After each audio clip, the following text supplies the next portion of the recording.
नमस्कार मेरे भाइयों। एक बहुत ही इंपॉर्टेंट या महत्वपूर्ण इन्फॉर्मेशन लेके मैं आया हूं जो तुम सभी को, जो भी CSEET का एग्ज़ाम देने वाले हैं, उन सभी को पता होना चाहिए। जैसे कि तुम्हें पता होगा, इससे पहले CS फाउंडेशन हुआ करता था और अब वो CSEET हो चुका है। अब यार CS के अंदर ये एक परंपरा सी रही है, यूं बोल सकते हैं हम, कि काफ़ी चीज़ें मॉड्यूल से चली भी जाती हैं, डिलीट भी हो जाती हैं, बट क्वेश्चंस उसके फिर भी आ जाते हैं। और CS फाउंडेशन से ये जो CSEET में हम आए हैं, सर आज यानी हमारे मेहुल सर जो आज डिमांड चैप्टर पढ़ाने वाले हैं, ऐसी काफ़ी सारी चीज़ें हैं जो CSET के मॉड्यूल में तुम्हें नहीं दिखाई देंगी, लेकिन फिर भी वो टॉपिक्स तुम्हें पढ़ाए जा रहे हैं सिर्फ इस रीज़न से क्योंकि चांसेस हैं कि उन पर्टिकुलर टॉपिक से जो डिलीट हो चुके हैं या जो इस मॉड्यूल में नहीं दिख रहे हैं, उनसे भी क्वेश्चंस पूछे जा सकते हैं। So without taking any risk, ये ना सोचते हुए, क्योंकि कुछ लोगों की मेंटालिटी ऐसी हो जाती है कि 20 डेज प्लेज है तो काफ़ी चीज़ें स्किप होंगी, नहीं, वो चीजें भी जोड़ेंगी जो भारत में मैक्सिमम लोग नहीं कर रहे हैं। हम वो चीजें भी जोड़ के पढ़ाएंगे सो दैट इन केस अगर ऐसा होता है कि आ भी जाए तो तुम 20 डेज प्लेज के कारण पूरे तैयार हो। नेशनल इनकम के बाद से ये प्रॉब्लम नहीं होगी, we will go according to module. But यहां पे अगर तुम्हें लगता है कि मॉड्यूल के बाहर से कुछ पढ़ाया जा रहा है तो पढ़ लेना, भला तुम्हारा ही है। धन्यवाद।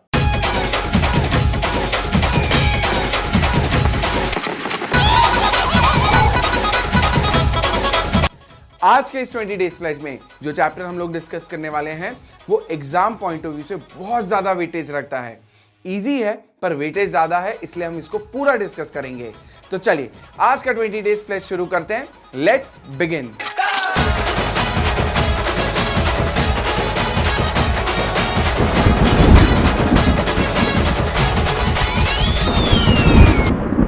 जब हमारा एक दोस्त आईफोन खरीदता है तो हमें भी इच्छा होती है कि आईफोन खरीदे। यार यही तो है डेमोन्स्ट्रेशन इफेक्ट, और डेमोन्स्ट्रेशन इफेक्ट को मैं बोलता हूं द देखा देखी इफेक्ट। मैं CA मेहुल देसाई एक और वीडियो लेके आ गया हूं इस 20 डेज प्लेज में। आज जो चैप्टर हम लोग डिस्कस कर रहे हैं वो है डिमांड एनालिसिस। डिमांड एनालिसिस जो चैप्टर है वो इजी तो है पर वेटेज बहुत ज्यादा है। पर यार लोड क्यों ले रहे हो, मिलके साथ में ये चैप्टर पूरा A to Z डिस्कस करेंगे। तो दोस्तों 20 डेज प्लेज की सीरीज में हम लोगों ने एक नई चीज चालू करी है। हम हर एक चैप्टर के जितने भी टॉपिक्स हैं उसको 3 कैटेगरी में डिवाइड करते हैं। तो सबसे पहली कैटेगरी है मेरी ग्रीन कैटेगरी, जहां पे टॉपिक इजी है और क्वेश्चन आने के चांसेस जरा से कम है। तो ये है 1 स्टार कैटेगरी जो है ग्रीन स्टार कैटेगरी। एंड दोस्तों ये है मेरी second category which is known as the yellow category, and ये है 3 स्टार कैटेगरी। यहाँ पे टॉपिक इजी है, क्वेश्चंस डायरेक्टली पूछे जाएंगे, पर यहाँ पे क्वेश्चन आने के चांसेस तनिक ज्यादा है। एंड दोस्तों फाइनली बात कर लेते हैं हमारी रेड जोन कैटेगरी की। ये है द 5 स्टार कैटेगरी। मतलब यहां पे जो टॉपिक्स हैं ये लोगों को बड़े टिपिकल लगते हैं। मतलब यहां पे जो टॉपिक है ये लोगों को तनिक डिफिकल्ट लगते हैं। पर आज मैं ये तुम्हारा जो मिसकंसेप्शन है कि ये टॉपिक्स डिफिकल्ट है, ये मैं जरा दूर करना चाहूंगा। तो ये है 5 स्टार कैटेगरी जहां पे क्वेश्चंस को ट्विस्ट करके पूछा जाता है, इनडायरेक्टली पूछा जाता है। पर एक बार ये सारे टॉपिक मेरे साथ डिस्कस कर लिए तो कोई कितना ही ट्विस्ट कर ले तुम्हें दिक्कत नहीं आने वाली। तो दोस्तों पहला जो टॉपिक है ये है बहुत ही इजी टॉपिक, डिमांड का बेसिक मीनिंग। तो यार हम सब लोग समझते हैं कि डिमांड का मतलब जब एक बायर कोई गुड्स खरीदने की इच्छा रखता है। पर यहां पे मैं सिर्फ इतना ही क्लियर करना चाहूंगा कि डिमांड का मतलब ये नहीं है कि आप एक्चुअली कोई चीज जाके खरीदो। सिर्फ विलिंगनेस टू बाय, इससे डिमांड बन जाती है। तो डिमांड की डेफिनेशन में बाकी सारी चीजें तो मैं ऑलरेडी पता है, ये एक बहुत ही इजी टॉपिक है तो हम इस पे ज्यादा टाइम इन्वेस्ट नहीं करेंगे। पर फिर भी मैं एक डिफरेंस यहां पे क्लियर कर दूं कि डिमांड का मतलब बायर एक्चुअली प्रोडक्ट खरीदे ये जरूरी नहीं है, जरूरी है विलिंगनेस टू बाय। तो हमें क्या याद रखना है, विलिंगनेस टू बाय। नेक्स्ट जो है दोस्तों वो है इफेक्टिव डिमांड। कब बोला जाएगा कि किसी प्रोडक्ट के लिए एक इफेक्टिव डिमांड एग्जिस्ट करती है? तो सबसे पहली चीज है डिजायर फॉर अ कमोडिटी। अगर मुझे कोई प्रोडक्ट खरीदने की इच्छा ही नहीं है तो फिर डिमांड का आएगी। इसके बाद जो टॉपिक है वो है इफेक्टिव डिमांड। तो यार किसी भी प्रोडक्ट के लिए इफेक्टिव डिमांड है, ये कब माना जाएगा? तो यार सबसे पहली कंडीशन इफेक्टिव डिमांड होने के लिए ये है डिजायर फॉर अ कमोडिटी, मतलब उस प्रोडक्ट को खरीदने की इच्छा। तो अगर मैं बात करूं नैनो कार की, मेरी तो बिल्कुल इच्छा नहीं है यार कि मैं नैनो कार खरीदूं। क्यों खरीदूं? मेरे पास ऑलरेडी i20 है, तो मैं क्यों खरीदूंगा? इच्छा रखनी है तो मैं मर्सिडीज की ना रखूं। तो नैनो कार खरीदने की मेरी बिल्कुल भी इच्छा नहीं है, तो क्या इसकी इफेक्टिव डिमांड बनेगी? बिल्कुल भी नहीं। तो पहला पॉइंट क्या है दोस्तों यहाँ पे? Desire for a commodity. Next है दोस्तों, यार इच्छा से क्या होता है? इच्छा तो मेरी ताजमहल खरीदने की भी है, पर मेरी बीवी है कि छोड़ो। चल, तो बात क्या कर रहा था मैं कि सिर्फ इच्छा होने से कुछ नहीं होता। डिजायर फॉर अ कमोडिटी अकेली अगर है तो उससे इफेक्टिव डिमांड नहीं बनेगी। इफेक्टिव डिमांड होने के लिए आपके पास पैसा होना चाहिए। तो इसको मैं बोलूंगा मींस टू परचेज या फिर रिसोर्सेज टू परचेज। मतलब उस प्रोडक्ट को खरीदने के लिए आपके पास ऐसा कोई मीडियम होना चाहिए, कोई मोड होना चाहिए जिसके थ्रू आप ये प्रोडक्ट खरीद सकते हो। मतलब यहां पे बात चल रही है पैसों की। दोस्तों, इच्छा है, पैसा है, तो भी इफेक्टिव डिमांड कंप्लीट नहीं होती, क्योंकि पैसा होने से कुछ नहीं होता दोस्त। जिगर चाहिए पैसा खर्च करने का। तो अगर मेरे पास बहुत पैसा है पर मैं एकदम चिंदी हूं, मैं बिल्कुल खर्चा नहीं करना चाहता, तो फिर इफेक्टिव डिमांड नहीं बनेगी। नेक्स्ट और लास्ट जो कंडीशन है दोस्तों, मेरी इच्छा है किसी प्रोडक्ट को खरीदने की, मेरे पास पैसा भी है और मैं एकदम दिलफेक आदमी हूं, मैं पैसा खर्च करने का जिगर भी रखता हूं, पर प्रोडक्ट ही अवेलेबल नहीं है, तो फिर कैसे खरीदूंगा? मतलब लास्ट जो कंडीशन है इफेक्टिव डिमांड के लिए कि आप जो प्रोडक्ट खरीदने की इच्छा रख रहे हो, आपके पास पैसा है, आप पैसा खर्च भी करना चाहते हो, तो प्रोडक्ट भी तो अवेलेबल हो मार्केट में। तो अवेलेबिलिटी ऑफ प्रोडक्ट ये बहुत ज्यादा इंपॉर्टेंट है। और अवेलेबिलिटी करेक्ट प्राइस पे होना चाहिए, अवेलेबिलिटी करेक्ट प्लेस पे होना चाहिए, एंड दोस्तों अवेलेबिलिटी करेक्ट टाइम पे होना चाहिए। तो correct price, correct place and correct time अगर इस पे अवेलेबल है गुड, तब जाके एक इफेक्टिव डिमांड बनती है। तो इफेक्टिव डिमांड में जल्दी से बोलो क्या क्या है? पहला डिजायर फॉर अ कमोडिटी, दूसरा परचेजिंग पावर मतलब मींस टू परचेज, तीसरा विलिंगनेस टू स्पेंड, और चौथा availability of the product at right price, right place and right time. Next दोस्तों, एक बहुत ही इंपॉर्टेंट पॉइंट मैं बताना चाहूंगा डिमांड के बारे में। डिमांड का मेजरमेंट जब भी आप करते हो तो ये गिवन पीरियड ऑफ टाइम पे मेजर करते हो। मतलब डिमांड कभी भी एक पर्टिकुलर पॉइंट ऑफ टाइम पे बात नहीं होती कि आज 10 बजे डिमांड कितनी है, ऐसी बात नहीं होगी। डिमांड कैलकुलेट होती है एक महीने भर की, एक साल भर की, 6 महीने की या 3 महीने की। तो जब भी डिमांड का कैलकुलेशन होता है, मेजरमेंट होता है, तो वो एक गिवन पीरियड ऑफ टाइम में होता है। और इकोनॉमिक्स में जब भी किसी कॉन्सेप्ट का मेजरमेंट एक गिवन पीरियड ऑफ टाइम में होता है, इसको हम फ्लो कॉन्सेप्ट बोलते हैं। और यहां पे मैं एक चीज और बताना चाहूंगा, इकोनॉमिक्स में जब भी किसी कॉन्सेप्ट की मेजरमेंट, कैलकुलेशन एक पर्टिकुलर पॉइंट ऑफ टाइम पे होती है, अभी 10 बजे, तो फिर ये होता है स्टॉक कॉन्सेप्ट। पर डिमांड जैसा कि मैंने बोला एक गिवन पीरियड ऑफ टाइम पे मेजर होता है, तो ये है फ्लो कॉन्सेप्ट। अब नेक्स्ट दोस्तों, हमें डिस्कस करना है इंडिविजुअल डिमांड और मार्केट डिमांड में डिफरेंस। तो क्या मतलब है इंडिविजुअल डिमांड का? इंडिविजुअल डिमांड मतलब एक बायर की डिमांड, और मार्केट डिमांड का मतलब ऑल बायर्स की डिमांड। तो अगर मान लो मैं अपनी बैच में ये पूछूं कि तुम में से कितने लोग सिल्क खाते हैं, तो मान लो 50 लोगों ने हाथ ऊंचा करा। अब अगर मैं उन 50 में से किसी एक से पूछूं कि बता 170 रुपए में तू कितनी सिल्क खरीदेगा, उसने बोला 5, तो मैंने यहाँ पे मेरे पूरे मार्केट में 50 में से सिर्फ एक बायर से पूछा, ये हो गई हमारी इंडिविजुअल डिमांड। पर मैं पूरे 50 लोगों से पूछूं तो ये हो जाएगी मार्केट डिमांड। अब दोस्तों, इंडिविजुअल डिमांड का एक और नाम जो हमें याद रखना पड़ेगा, ये है हाउस होल्ड डिमांड। तो एक बायर की अगर डिमांड है तो उसको मैं इंडिविजुअल डिमांड भी बोल सकता हूं, मैं उसको हाउस होल्ड डिमांड भी बोल सकता हूं। अब यार दोस्तों, एक चीज और क्लियर कर देता हूं, अगर कोई हमें बोले कि हाउस होल्ड डिमांड और मार्केट डिमांड सेम है, इसका मतलब पूरे मार्केट में सिर्फ एक ही बायर है। और अगर मान लो कोई हमें बोले कि इंडस्ट्री डिमांड और इंडिविजुअल डिमांड सेम है, तो हम क्या बोलेंगे कि मार्केट में सिर्फ एक ही सेलर है।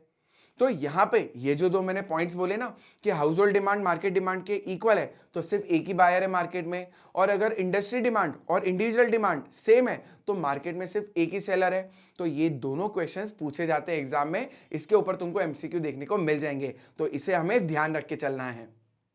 तो दोस्तों, अब हम आ चुके हैं हमारे रेड जोन के टॉपिक पे, और टॉपिक का नाम है फैक्टर्स अफेक्टिंग डिमांड। तो दोस्तों, ये सबसे इंपॉर्टेंट क्वेश्चन है डिमांड चैप्टर का। मतलब मैं तो इसे बैकबोन क्वेश्चन भी बोलता हूं इस चैप्टर का, क्योंकि जिसने ये पूरा टॉपिक अच्छे से समझ लिया उसको डिमांड में कोनो ही तकलीफ नहीं आने दूंगा मैं। तो दोस्तों, यहां पे हम डिस्कस करने वाले हैं फैक्टर्स अफेक्टिंग डिमांड। बोले तो हम वो सारे फैक्टर्स डिस्कस करेंगे जिसके ऊपर ये डिपेंड करता है कि डिमांड कब इंक्रीज होगी और डिमांड कब डिक्रीज होगी। तो सबसे पहले बात कर लेते हैं, पहला फैक्टर हमारा पीएक्स, जिसका नाम है प्राइस ऑफ सेम कमोडिटी। और ये तो यार कोई बच्चा ही बता देगा कि अगर किसी प्रोडक्ट के प्राइस बढ़ेंगे तो ज्यादा खरीदोगे या कम। करेक्ट, कम खरीदेंगे, क्योंकि प्राइस बढ़ गई, ज्यादा प्राइस पे करना पड़ रहा है, तो बायर तो बेचारा दुखी हो जाएगा इस चीज से। तो जब भी किसी प्रोडक्ट के प्राइस बढ़ेंगे तो उसकी क्वांटिटी डिमांडेड कम होगी, और प्राइस कम होगी तो क्वांटिटी डिमांडेड बढ़ेगी। सिंपल है, जल्दी से नोट डाउन कर लेते हैं, x price of same commodity. तो अब बात कर लेते हैं सेकेंड पॉइंट पीआर के बारे में, which is known as price of related goods. तो यार इस पॉइंट को एक्सप्लेन करने के पहले ये डिस्कस करते हैं कि what do you mean by related goods.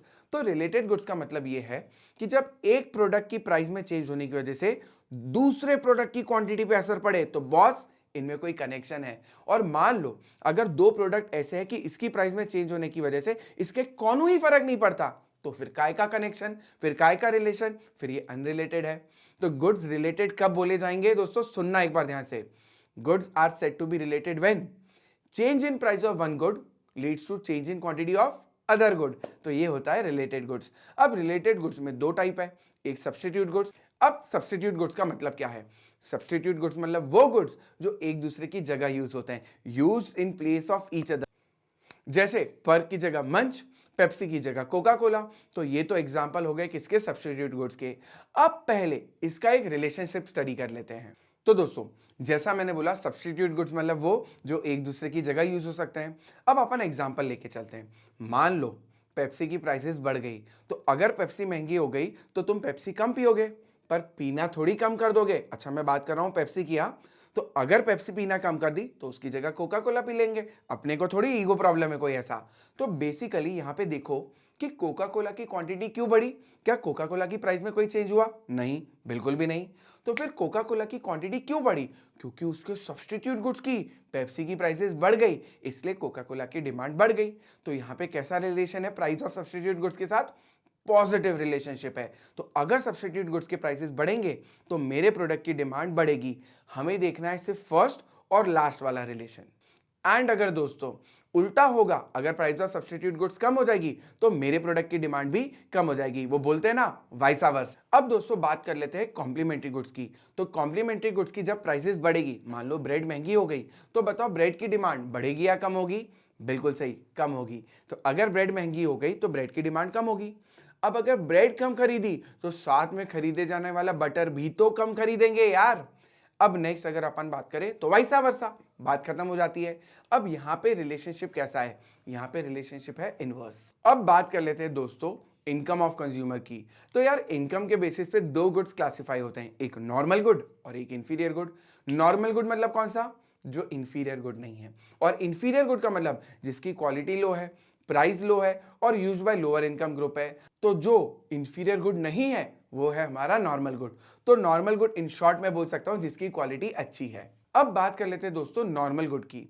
तो जब भी इनकम बढ़ती है तो मैं अमीर हो गया, तो अब मैं अच्छी क्वालिटी के गुड्स खरीद सकता हूं कि नहीं खरीद सकता? तो नॉर्मल गुड की डिमांड बढ़ेगी। एंड जब इनकम कम होती है, मैं गरीब हो गया, पैसा ही नहीं है, तो अच्छी क्वालिटी के गुड कैसे खरीदूंगा? तो नॉर्मल गुड की डिमांड कम हो जाएगी। एंड इसी के बाद दोस्तों अगर अपन बात करें इंफीरियर गुड्स की, तो इनकम बढ़ने पे क्योंकि मैं अमीर हो चुका हूं, तो मैं खराब क्वालिटी के गुड्स क्यों खरीदूं? नहीं खरीदना मेरे को, तो उसकी डिमांड कम हो जाएगी। पर अगर दोस्तों इनकम कम हो गई तो मुझे इंफीरियर गुड ही खरीदना पड़ेगा, क्योंकि अच्छी क्वालिटी के गुड्स तो मैं अफोर्ड नहीं कर सकता, तो फिर इंफीरियर गुड की डिमांड बढ़ जाएगी। एंड दोस्तों next point is taste and preference. तो टेस्ट एंड प्रेफरेंस में likes, dislikes, fashion, climatic condition, ये बहुत सारे एस्पेक्ट्स आते हैं। अपने को सिर्फ सिंपली ये याद रखना है कि टेस्ट एंड प्रेफरेंस में कोई भी फैक्टर अगर हमारे प्रोडक्ट के लिए फेवरेबल होगा, मान लो मैं भुट्टे बेचता हूं गरम गरम बाईपास पे और बारिश हो जाए, तो सब लोग लॉन्ग ड्राइव पे निकलेंगे, तो फिर भुट्टे का सेल बढ़ जाएगा, भजिए का सेल बढ़ जाएगा, मोमोज का सेल बढ़ जाएगा। तो टेस्ट एंड प्रेफरेंस में कोई भी फैक्टर अगर फेवरेबल तो डिमांड बढ़ेगी, कोई भी ऐसा एस्पेक्ट जो अनफेवरेबल हो जाए आपके प्रोडक्ट के लिए तो डिमांड कम हो जाएगी। अब दोस्तों यहां पे एक और इंपॉर्टेंट एस्पेक्ट है, that is demonstration effect. Demonstration effect का मतलब होता है देखा देखी इफेक्ट। इसका मतलब जब मेरे फ्रेंड के पास कोई एक अच्छा लग्जरी गुड आता है, मेरे फ्रेंड ने मान लो आईफोन खरीद लिया, तो एज अ ह्यूमन बीइंग मेरे को भी ये मन में फीलिंग आएगी कि यार मेरे पास भी होना चाहिए आईफोन, और जब तक मेरे पास आईफोन नहीं होगा ना तो मेरे कलेजे को ठंडक ही नहीं पड़ेगी। मैं अपने पेरेंट्स की जान खा जाऊंगा कि आईफोन दिलाओ, आईफोन दिलाओ, आईफोन दिलाओ, और पेरेंट्स भी क्या है, टारगेट दे देंगे कि इतने परसेंटेज लेके आ तो तेरे को आईफोन लेके देंगे। लालच है दोस्तों ये। तो बेसिकली डेमोन्स्ट्रेशन इफेक्ट का मतलब क्या हो गया, देखा देखी इफेक्ट। जब आप अपने सराउंडिंग्स में, अपने रिलेटिव्स के पास, अपने फ्रेंड सर्कल के पास कोई प्रेस्टिजियस गुड्स देखते हो और अब आपको लगता है ये मेरे पास भी होना चाहिए और उसकी वजह से आप खरीदते हो, तो ये है डेमोन्स्ट्रेशन इफेक्ट। एंड अब दोस्तों बात कर लेते हैं पॉपुलेशन की। तो पॉपुलेशन का बड़ा सिंपल सा फंडा है, जिस कंट्री में, जिस एरिया में पॉपुलेशन ज्यादा है वहां पे डिमांड ज्यादा होगी, एंड जिस एरिया में, जिस कंट्री में पॉपुलेशन कम होगी, ऑब्वियस है यार कि वहां पे डिमांड कम होगी। तो दोस्तों जब बात चल रही है पॉपुलेशन की, तो पॉपुलेशन का जो कंपोजिशन है ये भी एक बहुत इंपॉर्टेंट रोल प्ले करता है किसी प्रोडक्ट की डिमांड को डिटरमाइन करने में। तो अगर मान लो आपकी पॉपुलेशन में टीनेजर्स ज्यादा है तो टीनेजर्स को लगने वाले गुड्स की डिमांड अपने आप बढ़ जाएगी। अगर मान लो आपके वहां पे सीनियर सिटीजन ज्यादा है तो चश्मे की डिमांड, लाठियों की डिमांड अपने आप बढ़ जाएगी। और अगर आपके वहां पे इन्फेंट्स ज्यादा है तो डायपर वगैरह ज्यादा बिकेंगे कि नहीं बिकेंगे। एंड फिर बात कर लेते हैं दोस्तों इनकम डिस्ट्रीब्यूशन की। तो एक ऐसी कंट्री जहां पे इनकम डिस्ट्रीब्यूशन इक्वल है, सब लोगों के पास मोटा मोटी, अरे मोटा मोटी मतलब वो मोटा मोटी नहीं, मतलब बराबर बराबर पैसा है, तो वहां पे डिमांड ज्यादा होगी, क्योंकि सब लोगों के पास पैसा है तो सब लोग खरीद पा रहे हैं, तो डिमांड ऑटोमेटिकली ज्यादा होगी। पर अगर मान लो कोई ऐसी कंट्री है जहां पे इनकम डिस्ट्रीब्यूशन बहुत ही ज्यादा अनइक्वल है, कुछ लोगों के पास भयंकर पैसा, कुछ लोगों के पास बिल्कुल भी पैसा नहीं है, तो यहाँ पे आधे से ज्यादा लोग तो बेचारे खरीद ही नहीं पा रहे हैं, तो यहाँ पे इस कंट्री में डिमांड ऑटोमेटिकली कम होगी यार। एंड अब दोस्तों बात करते हैं अदर फैक्टर्स की। यार ये है ना एक मिक्स्ड पॉइंट है, मतलब इसके अंदर इतनी सारी चीजें उन्होंने मिसलेनियस बोल के ऐड कर दी है कि हमें ये एक बार सिर्फ रीड करना है। ऐसे बहुत सारे पॉइंट्स हैं जिसकी वजह से डिमांड अफेक्ट करती है। जैसे मैं एक सिंपल सी बात करूं, आपकी कंट्री में मैरिज को लेके जो थॉट प्रोसेस है उसके ऊपर भी बहुत सारे प्रोडक्ट की डिमांड अफेक्ट कर जाती है। तुम्हें पता है जापान में गवर्नमेंट ने ये बोला है कि जो लोग आपस में शादी करेंगे उनको हम 4 लाख रुपए कैश देंगे, क्योंकि जापान में लोग इतने सेल्फ सेंटर्ड हैं कि उन्हें कोई ये शादी वादी में कोई भरोसा है ही नहीं। They don't believe in marriages. अब अगर मैरिजेस नहीं होगी तो पॉपुलेशन नहीं बढ़ेगी। तुम लोग मानोगे नहीं, जापान जो कंट्री है उसमें गवर्नमेंट ने एक स्कीम इंट्रोड्यूस करी है। स्कीम है कि आप लोग आपस में शादी करो, हम आपको 4 लाख रुपए, अमाउंट हो सकता है 4 लाख का ऊपर नीचे हो जाए एक्सचेंज रेट के हिसाब से, पर 4 लाख रुपए हम आपको पे करेंगे। तो गवर्नमेंट शादी करने के लिए पैसा दे रही है, वो भी छोटा मोटा अमाउंट नहीं यार, 4 लाख के आसपास का अमाउंट दे रही है। क्यों ऐसा? क्योंकि वहां की ऑडियंस जो है, वहां की जो पॉपुलेशन है वो सेल्फ सेंटर्ड है, उन्हें ये कमिटमेंट और शादी करना इन सब पे कोई बिलीव नहीं है। तो वहां पे बर्थ रेट क्या हो रहा है, कम हो रहा है। तो गवर्नमेंट लो बर्थ रेट से टेंशन में आके ये स्कीम लेके आ गई कि शादी करो, हम आपको क्या देंगे, पैसा देंगे। कभी कभार मैं सोचता हूँ कभी इंडिया में ये स्कीम आ जाए तो अभी जिस स्पीड से हम लोग बढ़ रहे हैं उससे 3 गुना स्पीड से हम लोग बढ़ना चालू हो जाएंगे अगर ये स्कीम आ जाए तो। एनीवेज, तो बेसिकली आपकी कंट्री में मैरिज का स्टेटस, आपकी कंट्री में वेदर कंडीशन, ये बहुत सारे फैक्टर्स हैं जो आपकी कंट्री में डिमांड को अफेक्ट करते हैं। तो दोस्तों नेक्स्ट जो हमारा टॉपिक है वो है डिमांड डिस्टिंक्शन। अब यार ये है ना हमारे पुराने जो 11th-12th के सिलेबस है उसके साथ रिलेटेड नहीं है, तो तुम लोग भी क्या करते हो, इसको जल्दी जल्दी पढ़ के स्किप कर देते हो। पर ट्रस्ट मी दोस्तों, इसके ऊपर क्वेश्चंस पूछे जाते हैं और अगर हमने इसको अच्छे से नहीं पढ़ा तो हम लोग प्रॉब्लम में आ सकते हैं। पर मैं यहाँ पे ये सारे डिस्टिंक्शन एक एक करके तुमको अच्छे से समझाऊंगा, तो इस वीडियो में बस ये एक बार अच्छे से सुन लेना, तो एग्जाम में तुम्हें बिल्कुल याद आ जाएगा कि कौन सी डिमांड कैसी थी। तो दोस्तों सबसे पहला जो डिमांड डिस्टिंक्शन है वो बेस्ड है टाइम फैक्टर के ऊपर। तो टाइम फैक्टर के ऊपर मैं डिमांड को क्लासिफाई कर सकता हूं शॉर्ट रन डिमांड में और लॉन्ग रन डिमांड में। ना what do you mean by short run demand? ये ऐसी डिमांड है जो क्विकली रिएक्ट कर जाती है, ये तुरंत चेंज हो जाती है। तो जैसे ही इलेक्ट्रिसिटी का पर यूनिट जो रेट है वो कम होता है, वैसे ही अब मैं मेरा एसी 2 घंटे की जगह 3 घंटे चलाने लग गया, मैं टीवी ज्यादा देखने लग गया। तो बेसिकली ये ऐसी रिएक्टिव डिमांड है जो थोड़ा सा भी प्राइस में चेंज हो तो तुरंत खुद को एडजस्ट कर लेती है, पर इसकी वैलिडिटी शॉर्ट पीरियड के लिए। फिर जैसे ही वापस से इलेक्ट्रिसिटी महंगी हो जाएगी तो मैं वापस से एसी कितना चलाना चालू कर दूंगा, 2 घंटे। एंड दोस्तों जो लॉन्ग रन डिमांड है ये वो डिमांड है जिसको एडजस्ट होने में टाइम लगता है। मतलब अगर अभी टेम्पररी इलेक्ट्रिसिटी के रेट चेंज हुए तो इसकी डिमांड चेंज नहीं होगी। पर अगर मान लो परमानेंट बेसिस पे इलेक्ट्रिसिटी सस्ती हो जाए तो ऐसे लोग जो पहले गैस गीजर यूज कर रहे थे अब वो भी इलेक्ट्रिक गीजर पे शिफ्ट हो जाएंगे। तो यहां पे जब वो गैस गीजर छोड़ के इलेक्ट्रिक गीजर खरीदेगा तो लॉन्ग टर्म के लिए उसकी डिमांड चेंज होगी, तो ये हो जाएगा लॉन्ग रन डिमांड। अब दोस्तों जो सेकेंड डिस्टिंक्शन है वो है बेस्ड ऑन गुड्स। तो एक होता है प्रोड्यूसर गुड्स, एक होता है कंज्यूमर गुड्स। प्रोड्यूसर गुड्स का मतलब ऐसे गुड्स जो प्रोड्यूसर यूज कर रहा है, काई के लिए, फॉर मैन्युफैक्चरिंग ऑफ गुड्स। इसका मतलब दोस्तों जब एक मशीनरी एक प्रोड्यूसर यूज कर रहा है तो वो हो गया प्रोड्यूसर गुड्स। तो एंड यूजर कौन है? अगर एक मैन्युफैक्चरर एक प्रोड्यूसर इसको खरीद रहा है तो ये हो जाएगा प्रोड्यूसर गुड्स। और अगर दोस्तों एक कंज्यूमर कोई गुड खरीद रहा है तो वो होगा कंज्यूमर गुड। तो कंज्यूमर किसी प्रोडक्ट को बनाने में यूज नहीं करता ये गुड, कंज्यूमर तो अपनी वांट को सेटिस्फाई करने के लिए प्रोडक्ट खरीद रहा है, तो ये हो जाएगा कंज्यूमर गुड। अब कंज्यूमर गुड जो है वो दो टाइप का है, एक ड्यूरेबल गुड्स, तो ड्यूरेबल मतलब जो एक से ज्यादा बार यूज हो सकता है, और नॉन ड्यूरेबल गुड मतलब जो सिंगल यूज में खत्म हो जाता है। मान लो अपन ने ब्रेड खरीदी तो ब्रेड खा ली, खत्म हो गई, रीयूज थोड़ी हो पाएगी। पर अगर मान लो टोस्टर है तो टोस्टर तो आप बार बार यूज कर सकते हो, ये है ड्यूरेबल गुड। एंड दोस्तों डिपेंडेंसी के ऊपर जो गुड्स का क्लासिफिकेशन वो है डिराइव गुड्स और ऑटोनॉमस गुड्स। तो basically what do you mean by derive goods या डिराइव डिमांड? डिराइव डिमांड का मतलब है दोस्तों ऐसे गुड्स जिसकी डिमांड डिपेंडेंट है फिनिश गुड्स की डिमांड के ऊपर। मतलब अगर फिनिश गुड खरीदा जाएगा तो इस प्रोडक्ट की भी डिमांड अपने आप बनेगी। जब गाड़ियों की, कार्स की डिमांड बढ़ती है तो अपने आप जो स्टीयरिंग व्हील है उसकी डिमांड बढ़ती है कि नहीं बढ़ती? अगर सैंडविच की डिमांड बढ़ेगी तो ब्रेड की डिमांड अपने आप बढ़ेगी।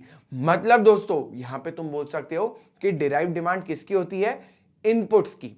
फैक्टर्स ऑफ प्रोडक्शन की जो डिमांड है वो है डिराइव डिमांड, क्योंकि जब फिनिश गुड की डिमांड बढ़ेगी तो फैक्टर्स ऑफ प्रोडक्शन की डिमांड अपने आप ही बढ़ जाएगी। एंड ऑटोनॉमस डिमांड जो होती है दोस्तों वो है इंडिपेंडेंट डिमांड, मतलब ऐसे प्रोडक्ट की डिमांड जो किसी और प्रोडक्ट के ऊपर डिपेंडेंट नहीं है। मतलब मेरा प्रोडक्ट की डिमांड खुद से डेवलप होती है। जैसे अगर मैं मान लूं कि पान, तो जब अपन पान बनारस वाला खाते हैं तो उसकी डिमांड किसी और प्रोडक्ट की डिमांड के ऊपर डिपेंडेंट बिल्कुल भी नहीं है, तो ये हो जाएगा ऑटोनॉमस डिमांड। एंड लास्ट जो डिस्टिंक्शन है दोस्तों ये है मार्केट के ऊपर क्लासिफिकेशन।